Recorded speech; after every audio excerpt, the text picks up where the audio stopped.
Hi, you're watching Tea Leaves Programming. Thank you for joining us. We're programming like it's 1979. Someone in the comments pointed out that Haskell did not exist in 1979, so we must be programming in something else.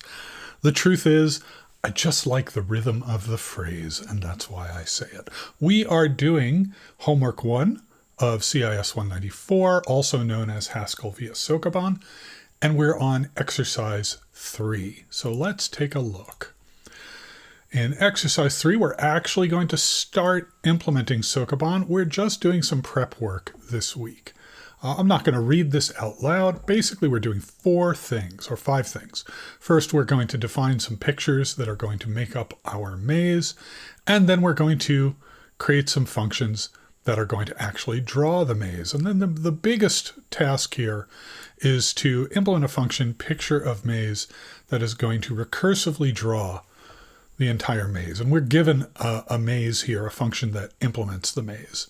And in fact, that is the maze that it implements. So let's get to it. Once again, we have exercise 3 defined down here, and we are going to change our main function to call exercise 3. And then the moment I click run, we're going to get an error because all of these things are undefined. That's okay. I like doing that. All right, so what's exercise 3 going to do? Let's change it to just draw a blank right now. We'll do drawing of blank.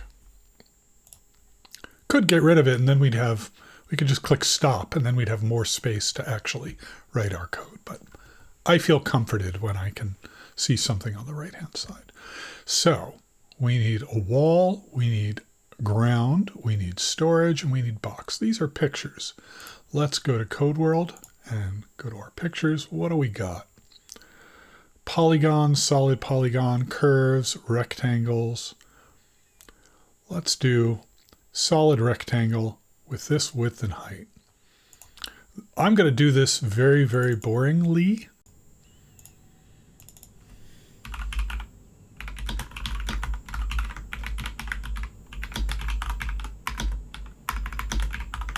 Will that work? Well, let's draw it. Should be right in the middle of the screen. Okay, we got that. Let's do our ground. For right now, I'm going to make this maximally boring. Did not copy paste, don't know why.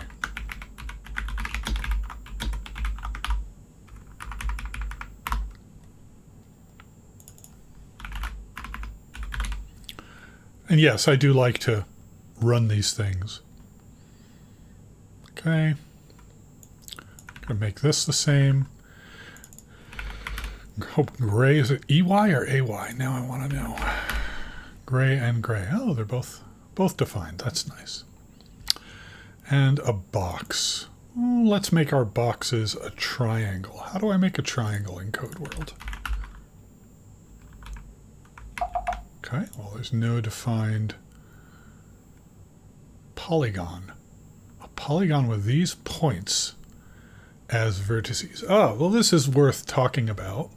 You might see this syntax with the brackets. It will not shock you to learn that Haskell has a linked list type, and those brackets indicate that this is a linked list indeed. And so if we make a linked list with 3 points in it, that should, I hope, define a triangle. I don't know if I need to close it or not. Let's find out. A point is just 2 doubles in parentheses. Solid polygon. Point to picture. All right. So let's say colored blue. Solid polygon. What should the... I don't know what the coordinate space here is. I think in Code World, the center of the image, everything is like origin based, I think. So we want to be inside a box. So let's say -1.0, -1.0. Oh, and this needs to be a list of these points. So it needs to be in brackets. And then we want to go, no, it needs to be, if we want it to fit within, if we want it to fit within one square as we're defining it, that needs to be like that.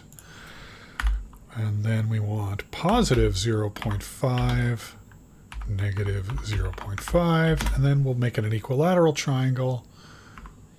Can I just do this? I think I can. And then we want that to be the x to be 0 right in the middle, and positive 0.5 is our y coordinate. I think that'll work. Let's find out. I want a blue triangle. Big bucks, no whammies. See if this works. We got a blue triangle. Great.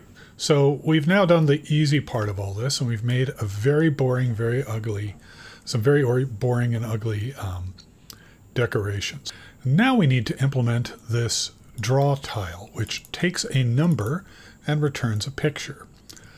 This is worth reading out loud, so I am going to read it. Create a function drawTile from integer to picture that draws a tile according to a given number, footnote, according to the above list, 1, 2, 3, 4. If the argument is not one of these four numbers, it should not draw anything, but should also not crash. The footnote says that using a number here is not good style, but we're going to fix it next week. So I will resist the urge to talk about sum types here. All right, so what could we do here? Well, we have choices. We could, use an if statement. We could use guards like we did up here, but you know me, I love me some patterns. So let's use patterns instead of guards. The reason to use guards in this situation, which is probably what most people would do, is because you could have your complicated, however complicated your guard needed to be, and then you could say otherwise, draw a blank. In fact, do we need to do that? No, we could do something similar with patterns, and we will. All right, so one tooth wall ground storage box. Make sure that was the right wall ground storage box. Yes. So it's in that order, 1, 2, 3, 4. So let's define four versions of this function.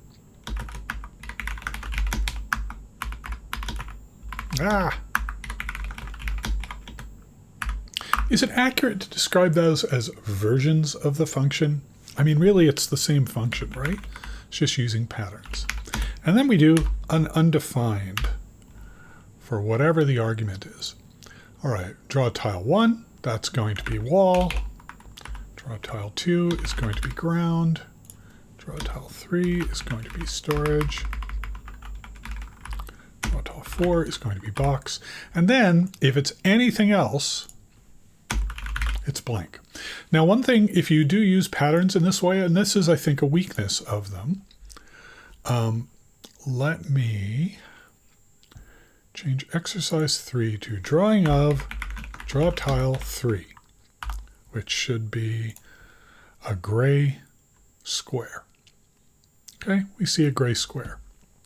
When you're defining patterns like this, order matters.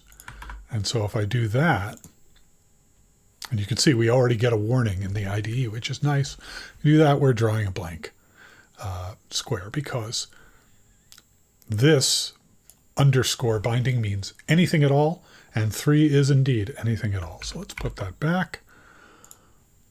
All right, so we have now defined drawTile. I believe next we're doing the last bit from homework 1, which is to define pictureOfMaze. Let me make sure that I'm correct. He describes what a maze is. Given 2 coordinates, return the kind of tile to be present there. Okay. And here is the maze already defined down there. Well,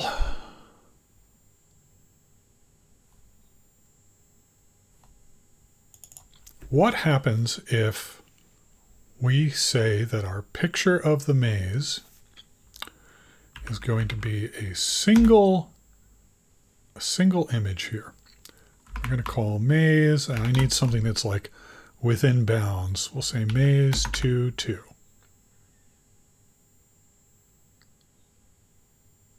Why isn't it like that? Actual type integer. Oh, drawTile, maze 2, 2. Right.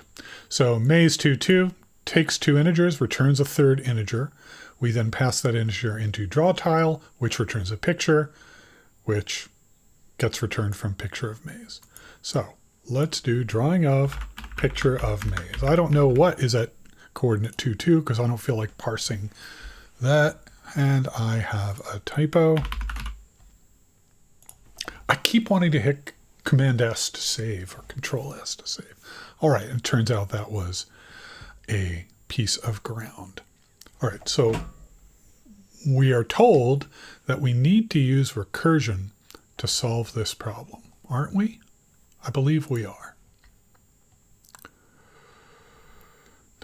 Do not hardcode 441 invocations of drawTile into your program. Fam, the temptation, the strong temptation to actually hardcode 441 invocations of drawTile into my program, the temptation is real. I kind of want to do it. I'm not going to do it. We are going to do what Professor Breitner has told us to do. Use recursion to traverse the positions in the grid. Positions. You will likely need one recursive function to draw one row after another, which in turn calls a second recursive function, and then draw each element in that row. Okay, let's get to it. All right, well, obviously this is not going to do it. So what do we want to do? If we want to draw 441 tiles that are arrayed in a grid, and we want to, dash dash, by the way, is the comment character.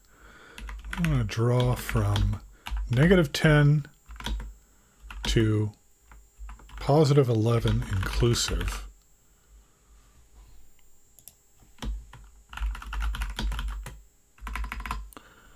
In both the X and Y directions. So -10 to +10 inclusive. Well, we could draw the rows and then draw the columns. So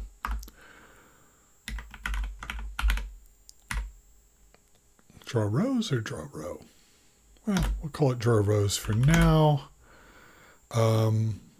If we're doing those first, then those only need to take one argument, right? It is an integer.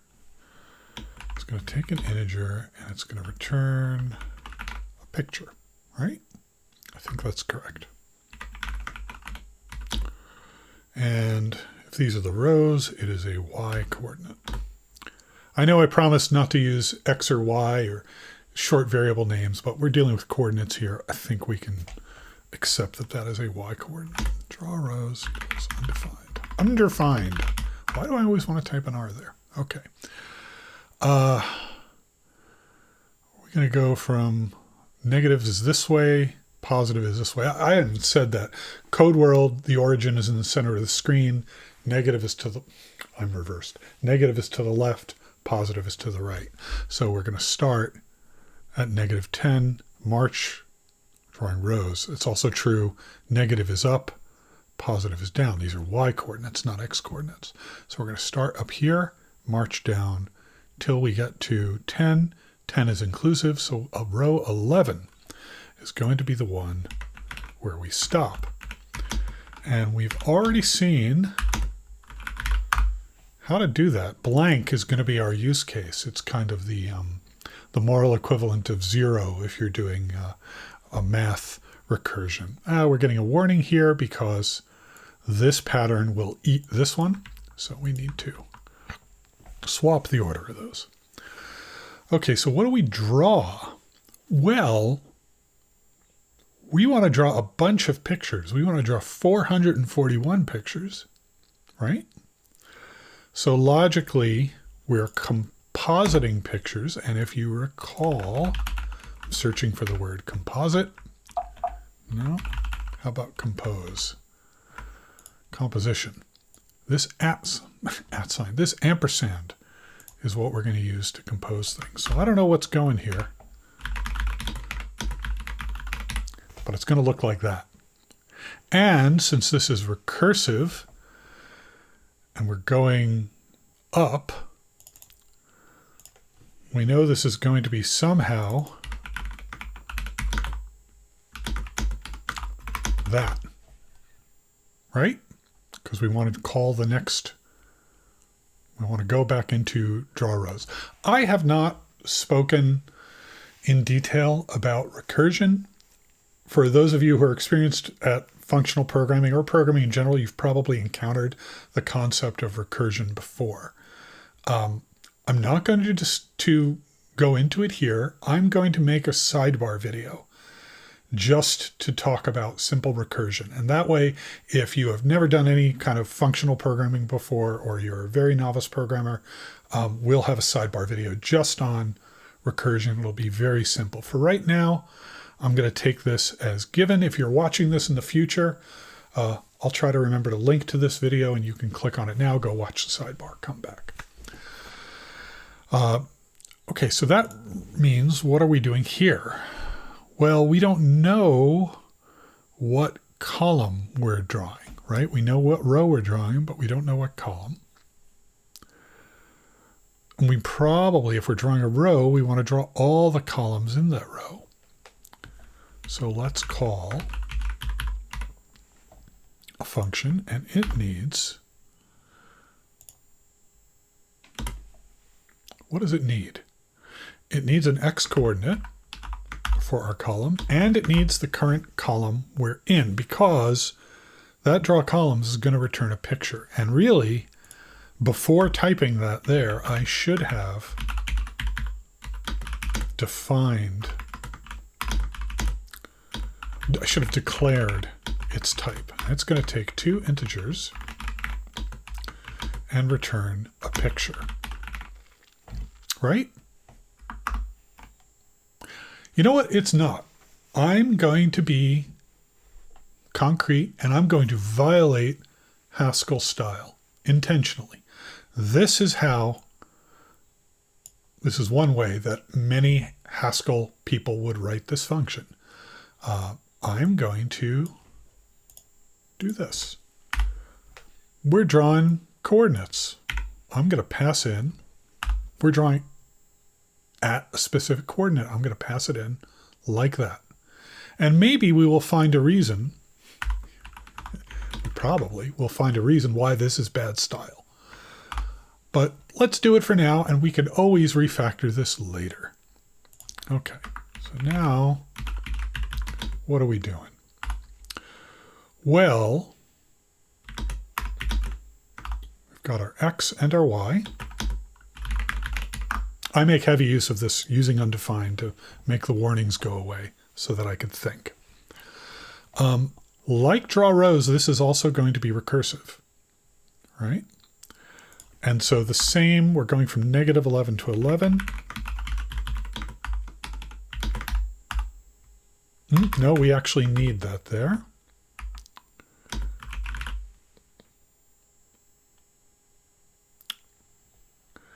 And I think we actually need, at no point here are we translating these things into any particular direction, right? That's a tomorrow problem, or that's a later problem. We're going to have to circle back to that. What are we going to do here? Well, again, this is going to be some sort of composition. And like before,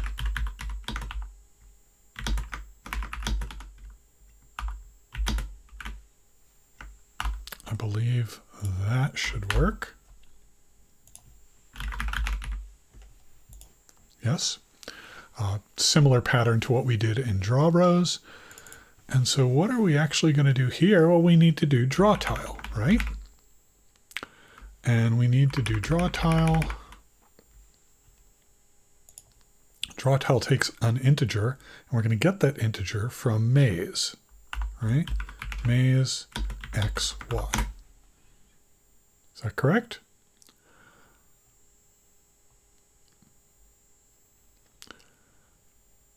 And so here, this is our top look, kind of our entry into that picture of maze. That's composing. That's composing. I think we want to do drawRows, and we're starting at -10, correct? Doesn't like that. Actual type integer picture. Why isn't it taking that? Minus is applied to 2. Oh, because, so this is great. This is a good opportunity to talk about that. It's interpreting that as that. It's using this minus as a subtraction operator. So to get it to understand that I mean a negative number, I believe I need to encase it in parentheses. All right. As I said in an earlier lesson, I always like to run the code and guess what I think is going to happen. I think this is perfect code and nothing's going to go wrong, except everything is going to be drawn on this one square in the center of the canvas. Let's see if I'm right.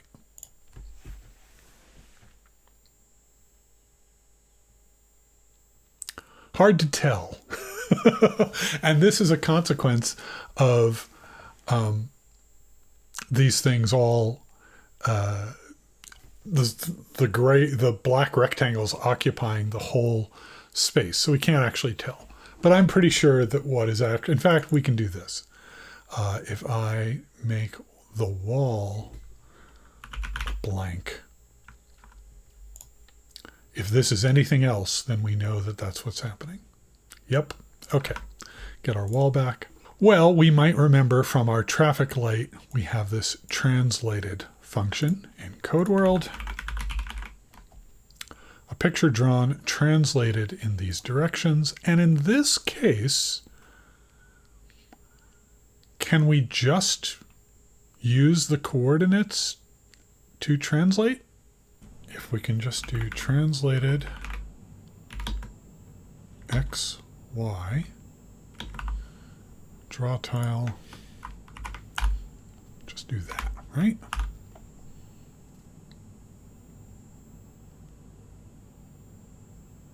Oh, because it won't work because translated expects a double and we're passing integers.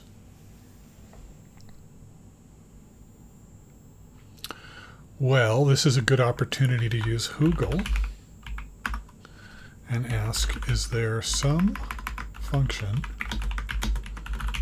that takes an integer and returns a double? Integer to bubble. Integer to double. I'm sure that this is wrong. Could also change it to a number, int to double. This is in the prelude. This is in a package called basement.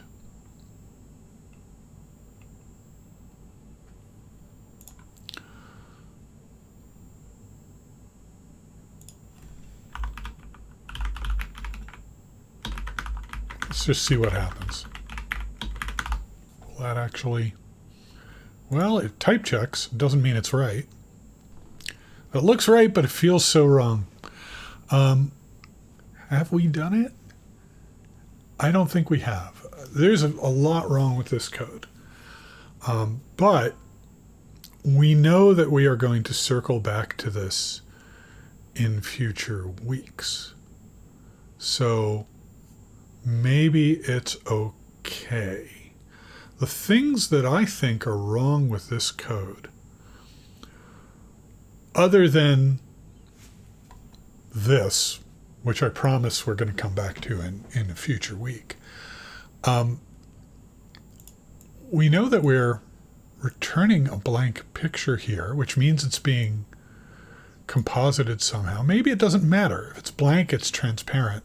So it doesn't matter that we're not translating that blank picture, because as long as everything else is being composited correctly, it's fine. It sure looks correct, though. All right, I'm going to declare that the standard for these labs is we meet the goal. And it doesn't matter how ugly it is, how we got there. Well, how ugly it is that I got there. Because there's always a question when you do tutorial videos like this, especially these kind of lab videos, is, are you actually helping people? My other major series that a lot of people have watched is this thing where I walk through NAND to Tetris. And I really struggled with, am I actually helping people? I get lots of people on the YouTube channel leaving comments saying, oh, thank you, you helped me in class. I didn't understand what the professor said, and you explained it so good. And that's very heartwarming. But am I like ruining them? am I, giving them the answer to the class and they're not working through themselves? So I'm not going to feel bad if I don't get to the fully correct solution here. Instead, what I want to do is leave you with two challenges. One of them is trivial and one of them is more interesting. The trivial one is, help me make better pictures for the maze. Professor Breitner, in his class says, you should make it look beautiful. I didn't do that. I just did a bunch of boxes and triangles. You can tell me, create something for me that looks better. The other thing that I will leave you with is, how can we make this code better? How can we make this more abstract? How can we make it less concrete? I've got magic numbers all out the wazoo here. I'm pretty sure that these triangles, for example, if we were being really diligent, wouldn't these be using the floor as the background color? How did we end up with white as the background color? There's more that we can do to improve this. So I'd like you to leave a message in the comment telling me, how could we improve this? And maybe before the next lab, we'll implement some of your suggestions and see if we get closer to fine, as they say. All right, this has been homework number 1. We have finished this lab. As I said, I'm breaking it up into separate videos because they went much longer than I thought they would go. In terms of the future, next we will be doing a couple more lecture videos. There's going to be a couple of weeks pause before the next Haskell video. There'll be some game videos that go up. I need to make sure that I take my time so I get this right. I'd love your feedback. I hope you're enjoying this series. I hope someone out there finds it valuable. Haskell for Dilettantes. We're going through it. You've been watching Tea Leaves Programming. We are programming like it's 1979. Thanks for watching.